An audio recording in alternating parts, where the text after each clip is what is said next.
Suaminya bilang lembur. Tapi yang Naila temukan malam itu justru tawa mesra di dalam gelapnya bioskop, bukan dengannya, tapi dengan wanita lain. Di balik diamnya, Naila menyusun siasat. Bukan untuk sekadar melabrak, tapi untuk membuka mata banyak orang, bahwa perempuan yang disakiti bisa bangkit, dan balik menghancurkan. Selamat datang di Santi Story. Channel ini menyajikan cerita yang penuh makna, haru, dan pelajaran hidup. Setiap cerita yang kami angkat berasal dari pengalaman nyata, dikemas dalam narasi yang menyentuh hati. Sebelum masuk ke ceritanya, sahabat jangan lupa absen dulu ya. Sahabat dari mana saja. Untuk kamu yang belum subscriber jangan lupa subscriber. Yang sudah subscriber semoga rezekinya mengalir. Yuk kita dengar ceritanya. Rumah itu selalu hangat setiap sore. Suara sendok dan garpu beradu di meja makan, bau tumisan bawang putih dan kecap manis yang menguar dari dapur, tawa kecil yang menyambut Reno pulang dari kantor, dan pelukan hangat seorang istri yang menyayanginya tanpa syarat. Tapi akhir-akhir ini, kehangatan itu seperti mati perlahan. Naila duduk di meja makan sendirian, menatap sayur asem yang mengepul di mangkuk putih bergaris biru. Tumis buncis masih mengepulkan asap. Di sampingnya, tempe goreng yang baru diangkat dari minyak. Semua makanan kesukaan Reno. Tapi jam sudah menunjukkan pukul 9 malam. Dan ponsel Naila hanya berisi satu pesan dari Reno 2 jam yang lalu. Lembur ya, sayang. Jangan tunggu. Ia menggenggam ponselnya erat. Ini bukan pertama kalinya Reno pulang terlambat. Tapi entah kenapa malam ini rasanya berbeda. Dingin. Seng. Seperti suara hatinya yang tak lagi dipedulikan. Dulu, Reno selalu pulang paling lambat pukul 7. Bahkan ia sering membawakan martabak manis atau sekadar minuman favorit Naila. Dulu, setiap selesai makan malam, Reno selalu memeluknya dari belakang, mencium puncak kepala Naila dan bilang, "Kamu satu-satunya tenangku." Tapi beberapa bulan terakhir, Reno berubah. Ia lebih sering sibuk dengan ponsel, tertawa sendiri saat membaca pesan, atau tiba-tiba mandi terlalu malam sambil menyembunyikan senyum di wajah. Dan malam-malamnya selalu diisi alasan, lembur. Kadang Naila ingin percaya. Tapi perempuan yang mencintai dengan tulus, punya naluri yang tajam. Ia tahu, kehangatan itu sudah terbagi. Tangannya perlahan membereskan piring makan yang tak tersentuh. Ia tak lagi menunggu Reno makan bersama. Ia tahu, makanan itu akan masuk kulkas seperti malam-malam sebelumnya. Ia berjalan ke dapur, menyalakan keran, dan mencuci piring dengan air yang terasa lebih dingin dari biasanya. Dari balik jendela, suara jangkrik dan anjing tetangga yang menggonggong jadi satu-satunya suara yang menemaninya. Rumah itu tidak pernah seramai dulu. Tak ada candaan kecil, tak ada rengekan Reno minta dipijit, tak ada suara televisi menyala sambil tertawa bersama menonton komedi receh. Kini rumah itu seperti museum dari kebahagiaan yang pernah ada. Naila kembali duduk di ruang tengah. Ia membuka album foto di ponsel, menatap satu persatu kenangan. Foto pernikahan mereka 5 tahun lalu. Foto perjalanan ke Jogja. Momen saat Reno menyuapi dirinya yang ngambek saat flu. Senyuman itu, senyuman Reno yang tulus, yang hangat, sekarang hanya tinggal gambar. Pintu pagar berderit. Naila buru-buru berdiri. Jam menunjukkan pukul 10 malam. Pintu depan terbuka. "Maaf, sayang. Tadi ada laporan mendadak." Lemburnya molor. Suara Reno terdengar buru-buru. Ia masuk dengan aroma parfum yang berbeda dari biasanya. Lebih tajam, lebih asing. Naila hanya mengangguk. Ia mencoba tersenyum. "Kamu udah makan?" "Udah di kantor." "Nggak usah repot-repot." "Ya," jawab Reno sambil melepas sepatu dan berjalan langsung ke kamar mandi. Naila mematung di ruang tengah. Jawaban itu melukai perutnya yang kosong, bukan karena lapar, tapi karena kecewa. Reno bahkan tak lagi bertanya apakah ia sudah makan atau belum. Dari sela-sela pintu kamar mandi, terdengar suara Reno bersenandung pelan. Lagu cinta tahun 90-an. Lagu yang dulu mereka nyanyikan bersama saat hujan turun deras. Lagu yang dulu membuat Reno bilang, "Aku pengen tua bareng kamu." Tapi malam ini, nada itu terdengar asing. Naila tahu, sesuatu sedang berubah. Dan nalurinya berbisik, cinta yang mulai dingin selalu menyisakan luka yang tak terlihat, tapi terasa hingga ke tulang. Ia menatap ke arah kamar, matanya basah.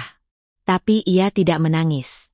Bukan karena kuat, tapi karena terlalu sering menangis dalam diam. Dalam hatinya, mulai tumbuh benih tanya yang belum berani ia ucapkan. Siapa yang membuat Reno pulang larut malam dengan senyum di wajah, tapi tanpa cinta di mata? Dan kenapa? Setiap lembur, justru semakin membuatnya merasa sendirian di rumah yang mereka bangun bersama? Malam itu, Naila tidur lebih cepat. Punggungnya menghadap Reno. Mereka masih di ranjang yang sama, tapi seperti hidup di dua dunia yang berbeda. Dan besok, ia akan mulai diam-diam mencari jawaban.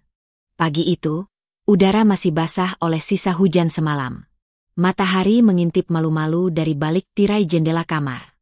Naila baru saja selesai menjemur handuk dan merapikan ranjang ketika ia menyadari celana kerja Reno tergeletak di kursi, belum masuk ke keranjang cucian. Biasanya Reno cukup rapi. Celananya langsung dilipat dan dimasukkan ke lemari. Tapi entah kenapa pagi ini ia tergesa-gesa berangkat, bahkan nyaris lupa menyisir rambut. Naila meraih celana itu dengan niat mencucinya. Saat tangan kirinya merogoh saku untuk memastikan tidak ada koin atau tisu, jemarinya menyentuh selembar kertas kecil yang terlipat rapi. Matanya menyipit. Stroke. Ia membuka lipatan itu perlahan. Cinemas 21, tiket 2D, 2 seats pukul 20.45 WIB, Studio 4. Tanggal di struk itu, malam kemarin. Waktu yang sama ketika Reno bilang harus lembur sampai larut. Waktu yang sama saat Reno tidak menjawab telepon karena, katanya, sedang sibuk revisi dokumen penting. Jantung Naila mencelos. Ia duduk perlahan di tepi ranjang. Struk itu masih di tangan. Matanya tidak berkedip menatap angka-angka dan huruf yang tercetak hitam di atas kertas putih lusuh itu. Ia mencoba berpikir jernih. Mungkin benar itu milik temannya. Mungkin Reno memang cuma membantu beli tiket. Tapi siapa temannya? Kenapa 2 tiket? Kenapa Reno tidak bilang? Saat Reno pulang sore itu, Naila menyuguhkan teh hangat seperti biasa, mencoba bertingkah normal. Celanamu tadi aku ambil buat dicuci. Ada struk bioskop di sakunya, ujarnya pelan, sambil mengaduk gula dalam gelas. Reno yang sedang membuka laptop di ruang tamu, langsung menoleh cepat. Oh, itu punyanya Bima. Dia nitip beli tiket pakai akun memberku. Aku ambilin dulu sebelum pulang. Dia nonton sama pacarnya. Naila hanya mengangguk, tersenyum kecil. Tapi ia melihat jelas. Cara Reno menjawab terlalu cepat, terlalu lancar. Seolah jawaban itu sudah disiapkan. Seolah ia sudah menduga struk itu akan ditemukan. Dan sejak malam itu, Reno berubah lebih diam. Pulang tetap larut, tapi lebih sering mematikan notifikasi ponsel. Bahkan kadang ponselnya dalam mode pesawat saat di rumah. Suatu malam saat Reno mandi, Naila tergoda membuka ponselnya. Ia tahu, ini salah. Tapi batinnya sudah penuh luka yang tak bisa lagi diobati oleh kepercayaan kosong. Terkunci. Tapi anehnya, Reno tidak mengganti polanya. Dengan tangan gemetar, Naila membuka ponsel itu. Ia tidak menemukan chat mencurigakan di WhatsApp. Tapi saat membuka daftar kontak, matanya terpaku pada satu nama yang terdengar aneh. Ardi Maintenance. Nomornya tersimpan dengan awalan 62. Tapi tidak punya foto profil dan tidak pernah mengirim pesan melalui WhatsApp. Naila menyimpan nomor itu ke ponselnya sendiri dan diam-diam mencatatnya di buku catatannya, yang tersembunyi di dalam laci meja rias, diselipkan di balik bedak tua yang tak pernah dipakai lagi. Mulai saat itu, Naila menjadi pendiam. Tapi bukan pasrah. Ia mencatat semua hal yang terasa janggal. Tanggal-tanggal lembur Reno. Waktu Reno mematikan ponsel. Alasan-alasan yang terlalu sering diulang. Bahkan parfum yang mulai berubah aroma. Dan betapa Reno tak lagi mengecup keningnya sebelum tidur. Naila tak langsung mengonfrontasi. Ia tahu, pertanyaan akan membuat Reno menghindar lebih jauh. Tapi diamnya kini bukan kelemahan. Itu strategi. Ia butuh bukti lebih dari sekadar firasat dan secarik struk. Beberapa malam kemudian, Reno pulang dengan lelah yang dibuat-buat. Ia bahkan menyiram wajah dengan air sebelum masuk rumah, agar terlihat seperti benar-benar habis kerja. Tapi Naila hanya tersenyum, menyambut seperti biasa. Reno tak tahu, Istrinya sedang menunggu waktu yang tepat untuk menghancurkan semuanya. Jika ternyata ketakutannya benar. Dalam diamnya, Naila mulai mengubah luka menjadi kekuatan. Ia bukan lagi perempuan yang bisa dibohongi dengan mudah. Ia sedang menyusun puing-puing kebohongan itu satu persatu. Dan ketika waktunya tiba, ia akan pastikan, tak ada yang bisa selamat dari badai yang ia ciptakan sendiri. Ia hanya belum tahu seberapa dalam luka yang akan ia temukan nanti. Dan apakah dirinya sendiri akan sanggup bertahan dari kebenaran yang selama ini ditutup rapat oleh lelaki yang ia cintai mati-matian. Pagi itu langit mendung. Aroma tanah basah setelah hujan semalam menyelinap lewat celah jendela. Naila duduk di meja makan, menyeduh teh manis yang tak lagi hangat di hati. Di depannya, ponsel Reno masih tergeletak. Lupa dibawa, atau mungkin sengaja ditinggalkan. Naila tidak membuka apapun pagi itu. Ia hanya menatap benda itu lama, seperti menatap pintu rahasia yang menyimpan semua jawaban. Hatinya sudah penuh, tapi marah saja tak cukup. Ia butuh bukti. Ia butuh kebenaran yang tak bisa dipatahkan oleh dalih. Itu cuma teman, atau kamu terlalu curiga. Siang harinya, saat Reno sudah kembali ke kantor, Naila membuka galeri kontak lama di Facebook. Jemarinya berhenti pada satu nama, Vira Maulida. Teman SMA yang dulu terkenal sebagai ceplas-ceplos dan sekarang menjadi jurnalis infotainment. Naila mengetik pesan. Vira, aku butuh bantuan. Tapi tolong jangan tanya dulu kenapa. Kita bisa ketemu? Vira membalas cepat. Mereka bertemu di sebuah kafe kecil di sudut kota. Vira datang dengan jaket kulit dan kamera DSLR tergantung di lehernya. Seperti biasa. Tatapannya tajam, namun tetap bersahabat. Apa yang sebenarnya terjadi? Tanya Vira, setelah mereka duduk. Naila menarik napas panjang, menatap temannya dengan mata yang mulai berkaca-kaca. Aku curiga Reno selingkuh. Tapi aku butuh bukti. Bukti yang tidak bisa dia sangkal. Aku nggak kuat lagi hidup dalam dugaan. Vira terdiam sejenak, lalu mengangguk. Kamu yakin mau tahu semuanya, Neil? Karena kadang, kebenaran bisa lebih menyakitkan daripada dugaan. Aku lebih takut hidup dalam kebohongan, jawab Naila pelan, tapi mantap. Minggu-minggu setelah pertemuan itu berjalan seperti biasa, setidaknya di mata Reno. Ia masih pulang malam, masih bilang lembur, masih mencium kening Naila tanpa menatap matanya. Tapi di balik semua itu, gerak-geriknya kini terekam. Vira, dengan jaringannya di media dan insting tajamnya sebagai wartawan, mulai mengikuti Reno secara diam-diam. Setiap pagi, Naila menerima laporan singkat lewat chat terenkripsi. Tanggal, lokasi, jam. Foto-foto Reno yang sedang berjalan keluar dari kantor, tapi bukan menuju tempat kerja lembur. Malah ke arah parkiran mal. Kadang naik taksi online, kadang berdua dengan seseorang. Tapi tak pernah terlihat jelas wajah perempuannya. Hingga suatu malam, Vira mengirimkan rekaman video pendek. Reno terlihat keluar dari restoran Jepang di sebuah mall, tertawa kecil bersama seorang perempuan berambut panjang dan mengenakan blazer abu-abu. Wajahnya tertangkap jelas saat mereka menunggu lift. Vira hanya menulis satu kalimat. Namanya Sinta. Rekan kerja suamimu. Status, single. Tapi terkenal dekat dengan beberapa pria kantor. Naila memutar video itu berulang-ulang. Perempuan itu menempel begitu akrab di lengan Reno, seperti sudah biasa. Tak ada keraguan, tak ada rasa bersalah. Seperti mereka adalah pasangan yang sah. Dan yang paling menusuk adalah ekspresi wajah Reno. Senyumnya sama seperti saat dulu ia tertawa dengan Naila. Senyum yang hangat, lembut, tapi kini bukan untuknya. Semalaman Naila tidak tidur. Ia hanya duduk di tepi ranjang, menatap ke arah Reno yang tertidur pulas di sampingnya. Lelaki yang katanya mencintainya sampai akhir hayat. Lelaki yang dulu menangis saat mengucapkan ijab kabul. Kini sedang berkhianat dalam diam.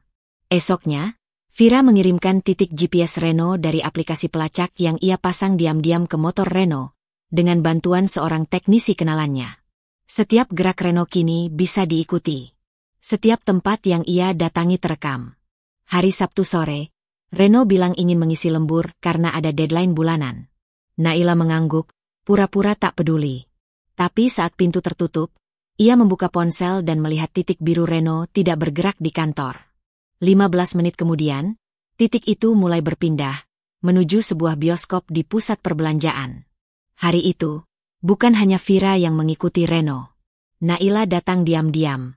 Duduk di sudut kafe lantai 2 yang menghadap langsung ke lobi bioskop. Matanya tak berkedip saat Reno muncul, menggandeng tangan Sinta yang tersenyum manja. Mereka membeli tiket. Mereka bercanda. Mereka seperti pasangan muda yang dimabuk cinta.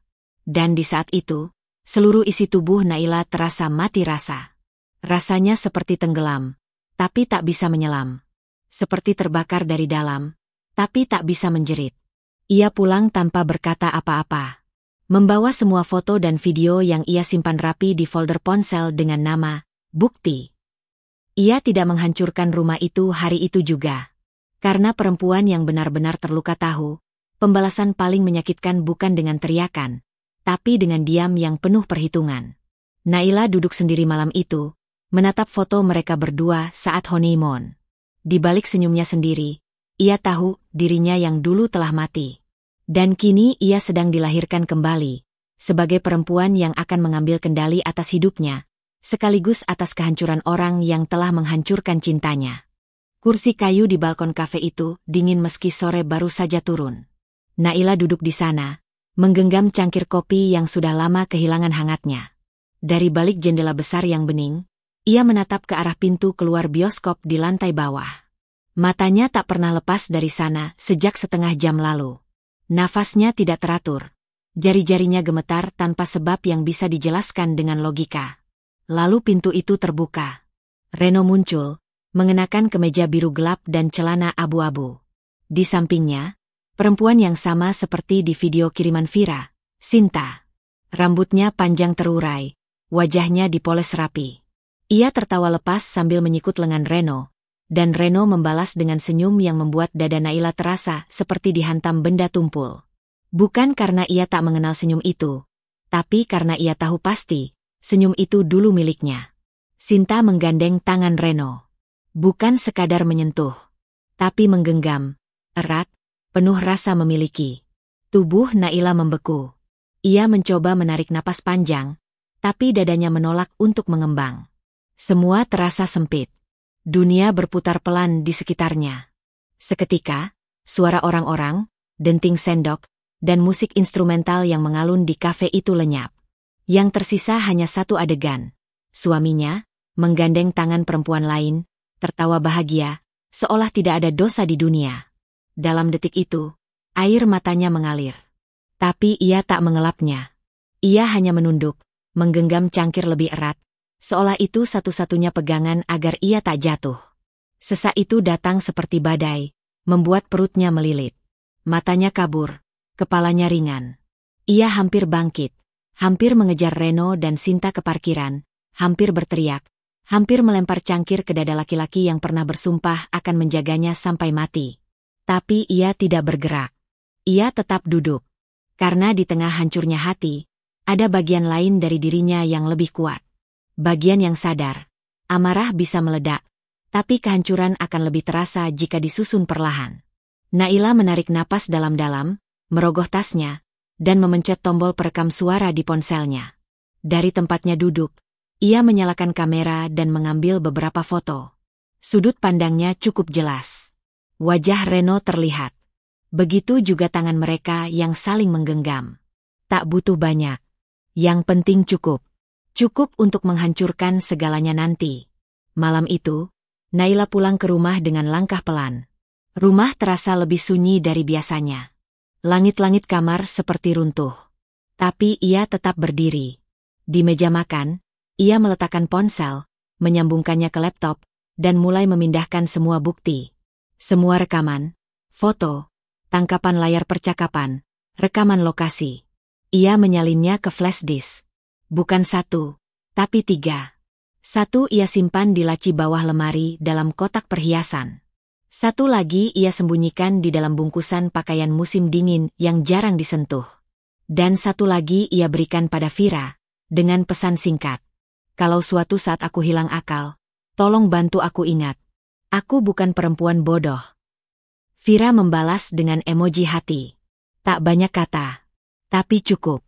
Beberapa hari berikutnya, Naila menjalani hidup seperti biasa. Ia tetap menyiapkan sarapan. Tetap mencuci baju Reno.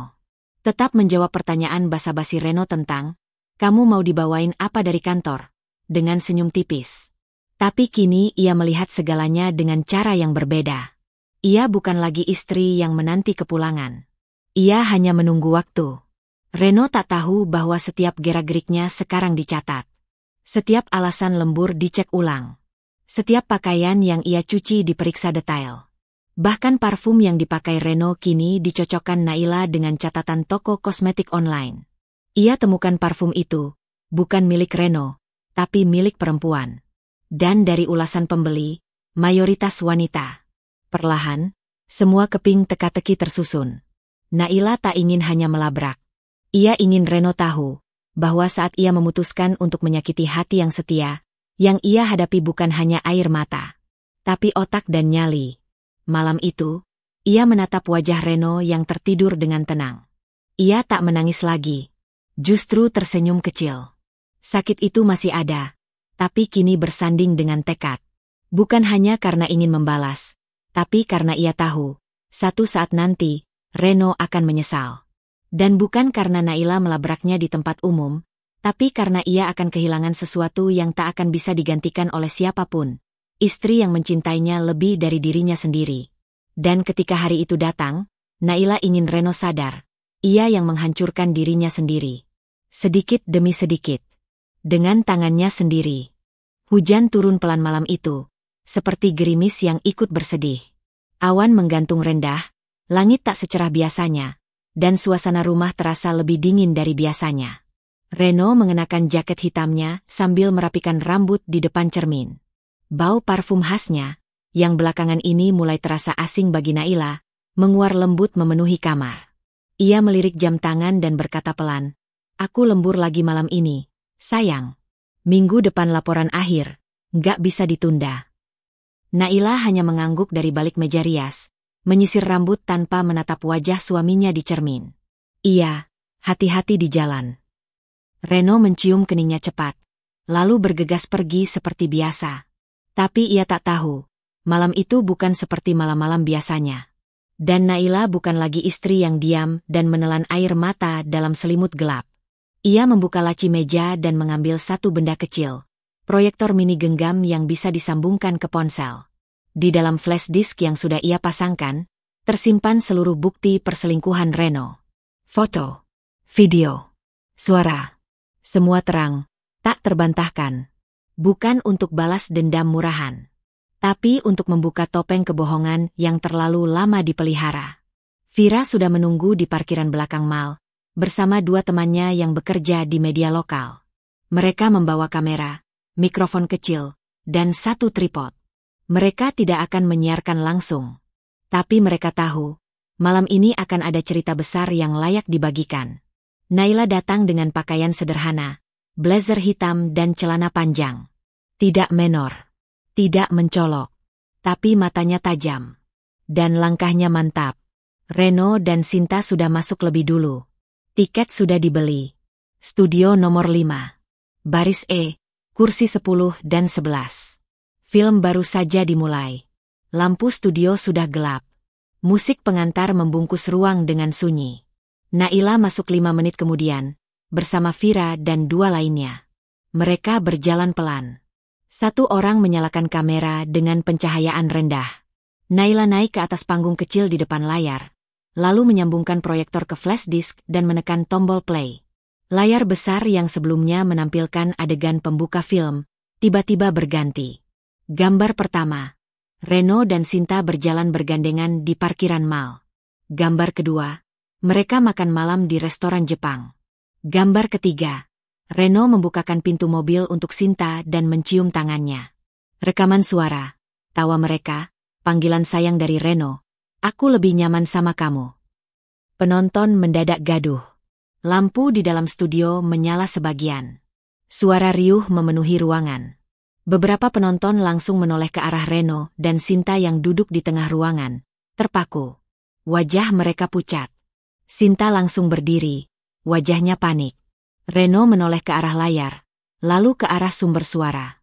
Dan di sana, di bawah layar, berdiri Naila. Matanya tajam. Rahangnya mengeras. Wajahnya tidak meledak marah, tapi dingin. Terlalu dingin. Nikmat, ya? Suara Naila terdengar jelas, menggema dari mikrofon kecil yang Vira pasang. Malam-malam yang kamu bilang lembur ternyata kamu pakai buat selingkuh sama rekan kerja. Beberapa penonton mulai merekam. Ada yang berbisik, ada yang menahan napas. Tapi semua mata tertuju pada satu hal, drama nyata yang lebih pahit dari film manapun. Reno berdiri dengan panik. Naila, dengar dulu. Pelak. Satu tamparan keras mendarat di pipinya, diiringi pekikan kecil dari arah belakang. Cukup, kata Naila pelan. Kamu pikir aku bodoh? Kamu pikir aku nggak tahu selama ini kamu main di belakangku? Bilang lembur tapi nonton bioskop, makan malam romantis, pakai parfum yang bukan buat aku. Sinta menunduk, matanya penuh ketakutan. Tapi Naila tidak menatapnya. Aku nggak akan merendahkan diri menamparmu, Sinta. Karena kamu bukan siapa-siapa dalam hidupku. Tapi kamu, Reno, kamu adalah suamiku. Lelaki yang bersumpah di depan orang tua dan Tuhan untuk menjaga aku. Reno tak bisa berkata-kata. Wajahnya merah. Napasnya memburu. Tapi tak satu pun kalimat keluar dari bibirnya. Karena ia tahu, malam ini ia kalah. Bukan oleh amarah, tapi oleh keberanian perempuan yang dulu ia remehkan. Naila menatap ke arah penonton, lalu ke arah kamera. Perempuan yang diam, bukan berarti bodoh. Kadang kami diam karena kami sedang menyusun kekuatan. Dan malam ini, cukup sudah. Ia berjalan turun, meninggalkan ruangan yang kini penuh dengan sorotan dan bisik-bisik tajam. Reno dan Sinta hanya bisa berdiri membeku, jadi tontonan publik di layar lebar. Dengan bukti pengkhianatan mereka terpampang besar di depan mata orang banyak. Di luar studio, hujan masih turun. Tapi Naila tidak lagi merasa basah. Malam itu, ia melangkah keluar dengan tubuh ringan. Bukan karena masalahnya selesai, tapi karena ia sudah menyuarakan luka yang selama ini ia pendam. Dan di belakangnya, ia tahu, rumah yang ia bangun mungkin akan runtuh. Tapi dirinya tidak. Dirinya justru sedang dibangun kembali. Dari puing-puing kebenaran. Dengan tangan sendiri. Pagi itu, Naila bangun dengan kepala berat. Tapi berbeda dengan hari-hari sebelumnya. Bukan karena menangis semalaman. Melainkan karena dunia yang kemarin ia dobrak telah mengubah semuanya. Ponselnya terus berbunyi sejak pukul 5 pagi. Notifikasi tak berhenti berdatangan. Dari teman-teman, kenalan lama, bahkan nomor-nomor asing yang tidak pernah ia simpan. Grup-grup WhatsApp mulai ramai membagikan satu video berdurasi 4 menit. Adegan di bioskop. Suara Naila yang tegas. Tamparan yang mendarat di wajah Reno. Wajah Sinta yang tertunduk malu. Semuanya terekam dengan jelas. Video itu menyebar cepat. Terlalu cepat. Ada yang menyebutnya, drama bioskop yang lebih seru dari filmnya sendiri. Ada juga yang menulis, istri pintar bukan istri pasrah. Salute buat Ibu Naila. Tapi Naila tidak mencari pujian. Ia tidak membaca komentar-komentar itu dengan bangga. Ia hanya membacanya dengan mata yang dingin, lalu menutup layar. Di sisi lain kota, Reno tidak bisa pergi ke kantor hari itu. Ponselnya juga banjir notifikasi, tapi nadanya berbeda. Nada gugup, permintaan klarifikasi dari atasan, bahkan pesan dari HRD yang meminta Reno hadir untuk rapat khusus sore itu. Namun sebelum matahari mencapai tengah hari, satu surat resmi sudah masuk ke emailnya. Pemberhentian dengan tidak hormat. Reputasi kantor tempat Reno bekerja memang dikenal ketat dalam menjaga citra. Dan dalam semalam, Reno bukan hanya kehilangan jabatannya sebagai supervisor, tapi juga kehilangan semua kehormatan yang pernah ia banggakan. Sinta juga tidak luput dari badai itu. Ia dibanjiri hujatan di akun media sosialnya. Foto-foto lamanya di Instagram diserbu komentar tajam. Ia menutup kolom komentar. Tapi itu tidak menghentikan pesan masuk. Bahkan keluarganya, yang tinggal di kota kecil, ikut diteror tetangga. Ayahnya menelepon sambil menangis. Ibunya tak mau bicara sepatah kata pun.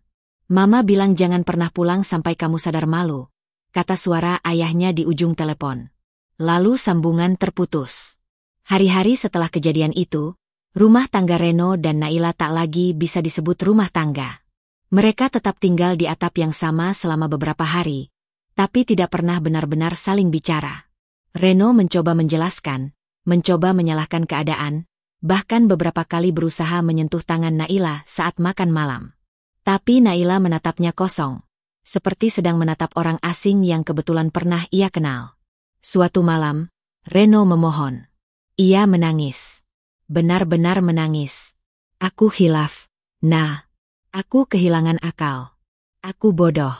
Tapi aku masih sayang kamu. Masih sayang rumah ini. Suaranya bergetar.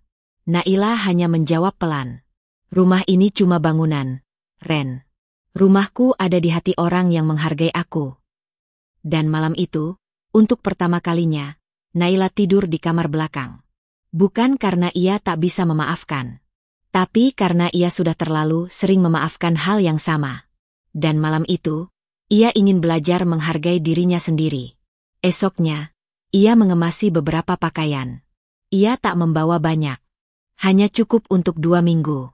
Ia memasukkan berkas-berkas penting ke dalam map coklat, termasuk akta nikah dan KTP. Ia menatap kamar itu sekali lagi. Tempat yang dulu jadi saksi canda tawa, dan kini jadi kuburan perasaan yang pernah hidup.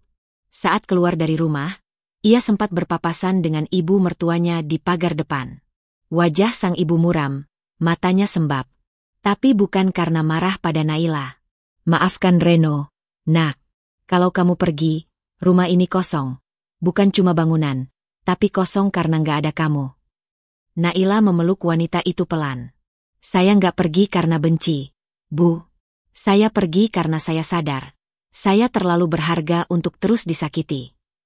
Ia berjalan pergi, pelan tapi tegak.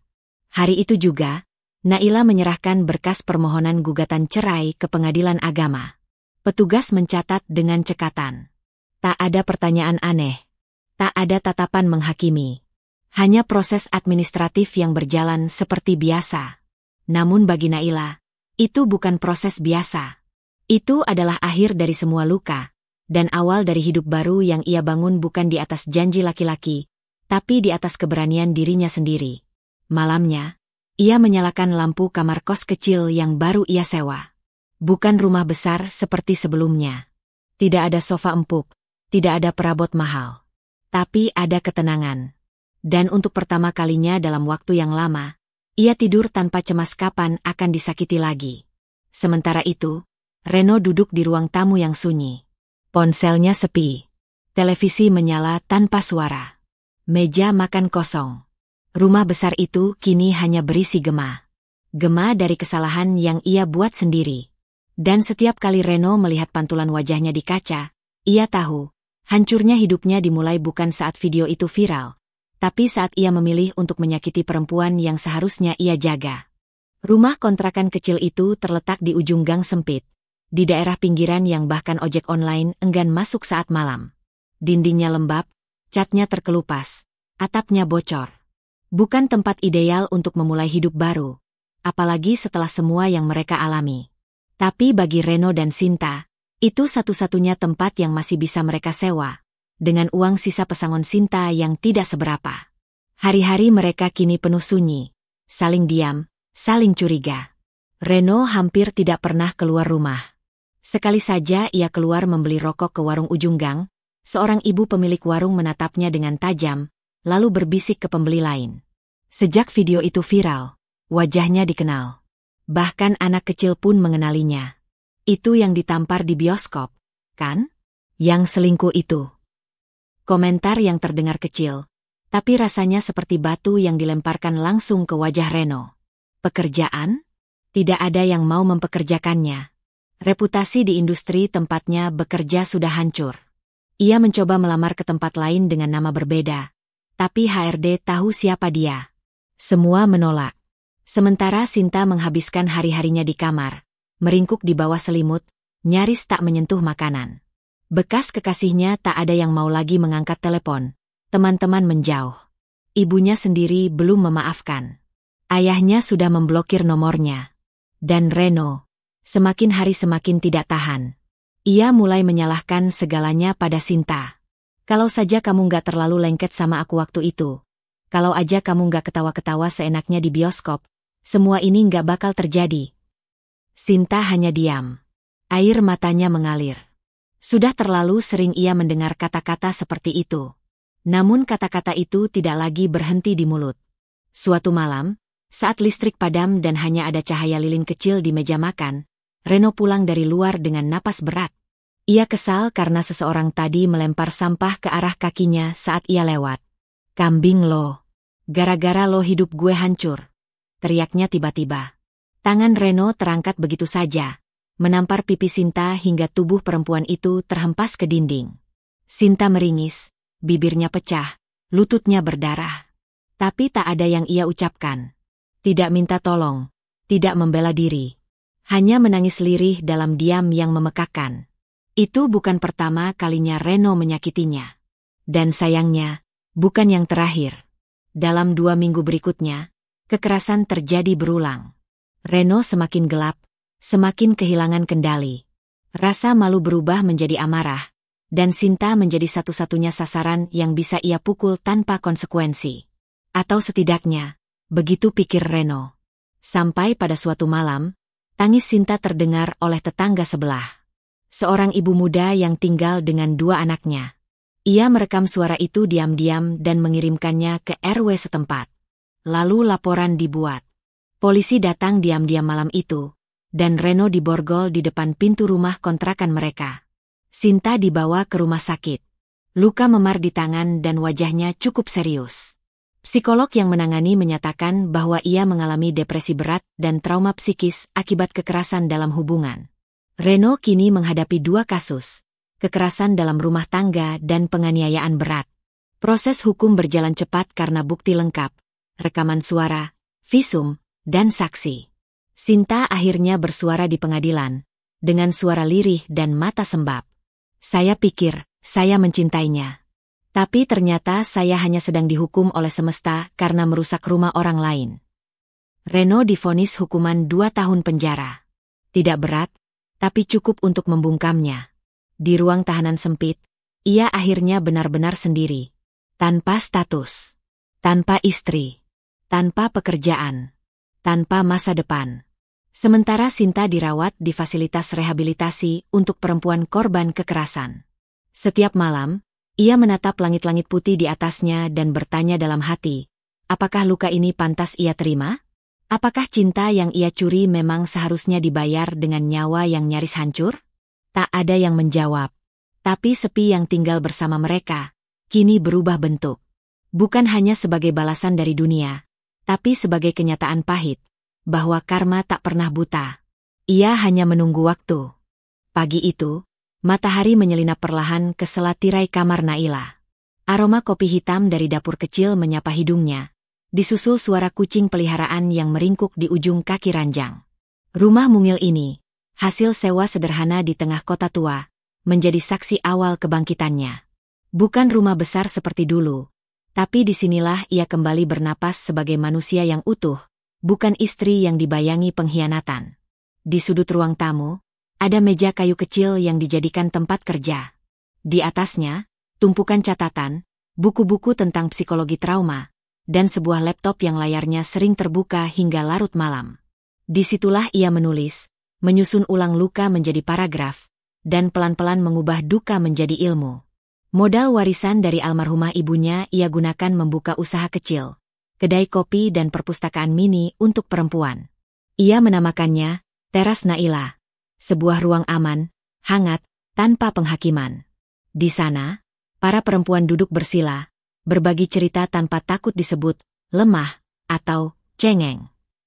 Awalnya, hanya 2-3 orang yang datang. Tapi seiring waktu, jumlahnya bertambah.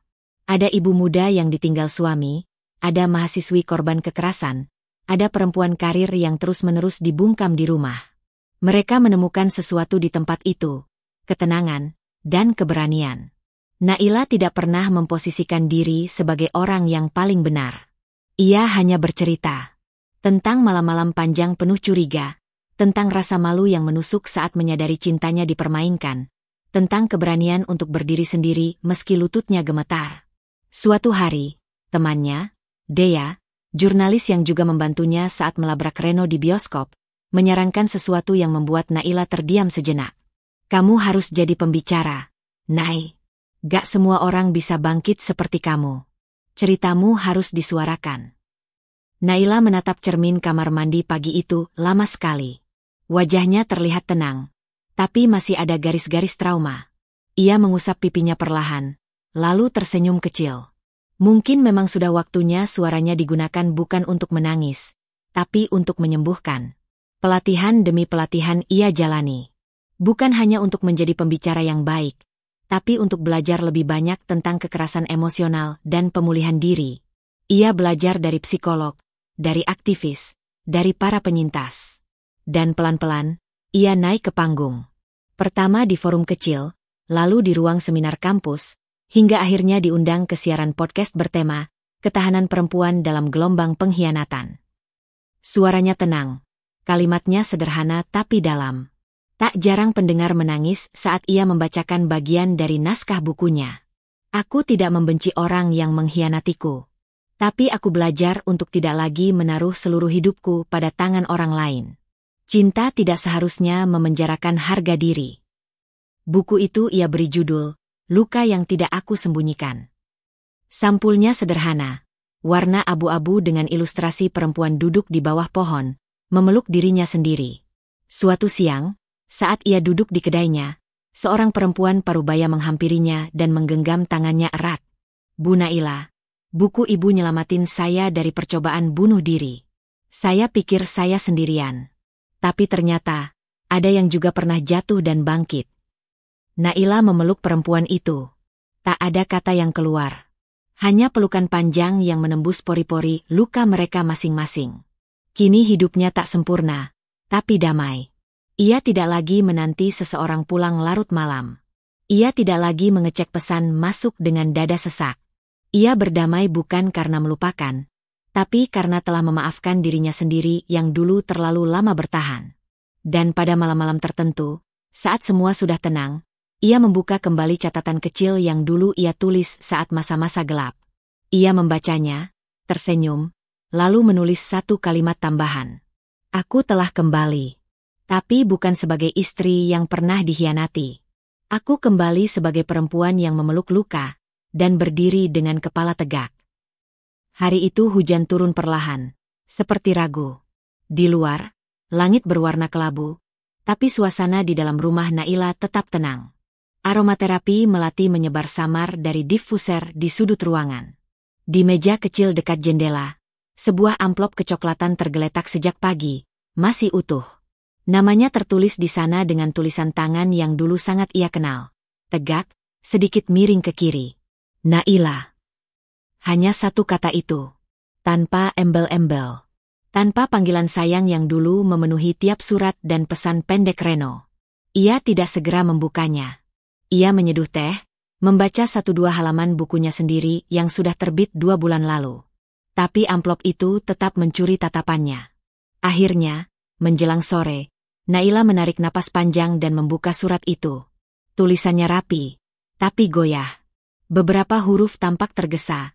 Beberapa kalimat terputus seolah terlalu berat untuk dilanjutkan. Surat itu panjang, hampir 3 halaman penuh. Isinya permintaan maaf. Tentang kesalahan yang tak bisa diperbaiki. Tentang penyesalan yang datang terlambat. Tentang malam-malam di penjara yang membuat Reno berpikir ulang tentang segalanya. Tentang rumah, tentang Naila, tentang Sinta yang kini menjalani pemulihan kejiwaan di bawah pengawasan rumah sakit. Reno tidak meminta kembali. Tidak memohon kesempatan kedua.